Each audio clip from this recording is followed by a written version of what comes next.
As we know, it doesn't matter who's in power, it's always the Green Party, as we've had net zero pledges from pretty much every major party.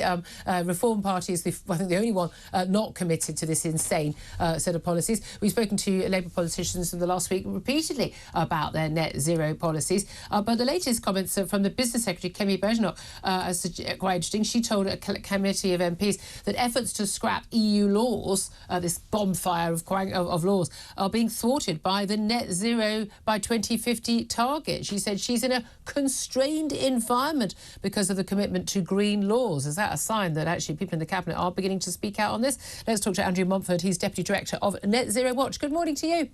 Good morning, Julia. Thank you very much indeed. It's quite interesting. I mean, look, Kemi Badenoch doesn't ever mind, you know, basically ruffling a few feathers. It's kind of her appeal to the party faith, which did very well in those leadership elections with, actually, look, backbench MPs, but particularly with Tory party members in polls. This sounds to me like, you know, she's going to war with Grant Shapps on this, who's the cabinet minister who is supposedly, you know, going for the net zero target.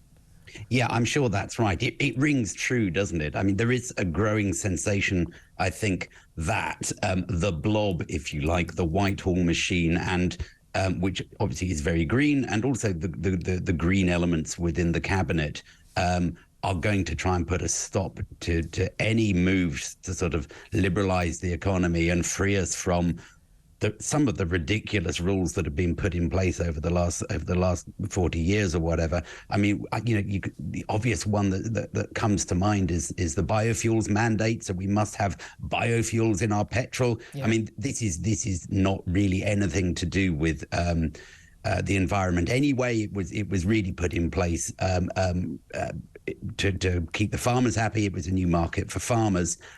We should be moving back away from that and trying to just simplify things and just say, right, if you want petrol, you can get petrol. Yeah. But yeah, the Greens in cabinet aren't going to let that happen. No, we did, and that's the thing. I've actually often asked people, do you actually believe the stuff you're saying, or are you just paying lip service to this? And it was a question I put actually at an event your organisation put on with Lord Frost, the former cabinet minister, and I asked him actually after his speech, do you think that cabinet ministers are just paying lip service to stuff? Oh, you know, we've all got to play along with the madness, or do they genuinely believe it? And I can't really decide in my mind which one I'd prefer. Would I prefer them to be liars or crazy?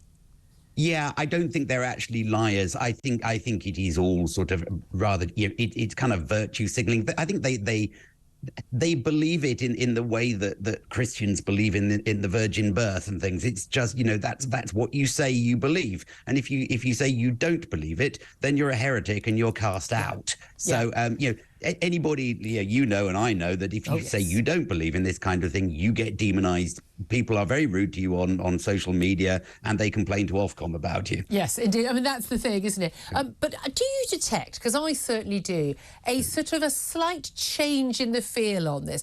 We've got the trade unions, GMB and Unite, speaking out to the Labour Party, their leaders openly saying, your net zero policy, your no new licences for oil and gas extraction in the North Sea is going to be a problem. It ain't going to be creating loads of green jobs. It's going to kill off existing highly paid, highly skilled jobs in this country already. The concerns about energy security, energy affordability, the concerns of ordinary people like, yeah, in a poll, do you care about the environment? Yes, yeah, of course I do. How much do you care about the environment when your energy bill has trebled? And one of the reasons it's trebled is because we rely on unreliable renewable energy. Funnily enough, people change their tune pretty damn quickly because actually, you know, the money in your pocket ends up being what talks when it clashes against the net zero, you know, nonsense. So what do you make of that? Can you hear me? Have we lost you? Oh dear, I thought something had gone wrong with the screen when you had about 3 different versions of me on the screen. We'll try and get Andrew Montford back up. Let's go to Alan Tolhurst, who's still in the studio. This is why we have someone in the studio when the tech fails. Do you detect I mean, I'm not sure you're not signed up to sort of things that I've been saying there, but he works in the lobby, of course. They're all signed up to this lunacy. It's part of the deal. No, I'm being cruel. But there is a slight change in the feel in terms of the discussions on this. People are actually talking about, I mean, things I've been asking for years, you know, how much is this going to cost and who's going to pay for it? And there are big costs and there are people who are going to pay for it and they haven't got the money. Yeah, because I think when the net zero target came in, it was actually something that that Theresa May did at the very end of her premiership. And I think at the time she just threw this in. There was a half an hour of discussion. It was quite remarkable given how important how influential this policy is going to be. I think that the difference now is that even when she introduced it in 2019, that it was largely theoretical. As in, there was no real kind of meat on the policy. There was no real kind of costings for a lot of this. And I think now, as we're starting to get closer to those 2030 targets, stuff, the rubber is hitting the road, and people are having to actually come up with costings and plans for this. And that's why we're seeing sort of more concrete policies, both from the government and from Labour in opposition. And that's why people are starting to see the potential for what what this might happen. And that's obviously where people like GMB and others are starting to say, well, actually, this does feel as though it's going to have bigger consequences than we first thought. Because this was sold to people as, it's wonderful, we're going to save the planet, it's going to cost you nothing. On the contrary, it's going to be a booming economy, everything's brilliant.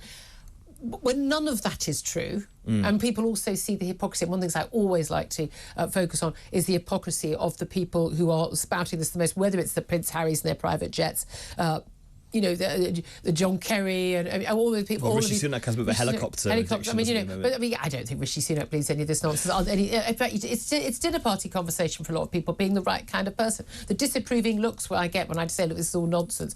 I think serious. Most of the people I discuss this stuff with, let's have a conversation about some basic facts, and we'll see how many basic facts you know about this topic. And it's amazing that most people just really simply, they don't know what our energy makeup is now. Yeah. They don't understand, some really basic stuff. They don't know what's in the IPCC reports. And an awful lot of people have been told this line. It's Guardian BBC line, which is permeated everywhere in government and across schools. Some of the propaganda in schools and in the media is, I think, horrific. And I think, the energy crisis, the inflation crisis, that has really made a lot of people wake up. And even people who are hard and sort of, environmentalists go, hold on a minute, I'm thinking we need to wake up to this. 8:44 is the time. Something else we need to wake up to is what one journalist yesterday writing is called Saudi blood money, effectively taking over sport. As the Live Tour is combining with the PGA Tour and the DP World Tour in golf. Basically, money is talking. How many other sports will Middle Eastern countries be taking over? And is it all about the money and none about the morals? Well, we'll talk about that with the Daily Telegraph's Jim White. It's coming up next. This is Talk Breakfast.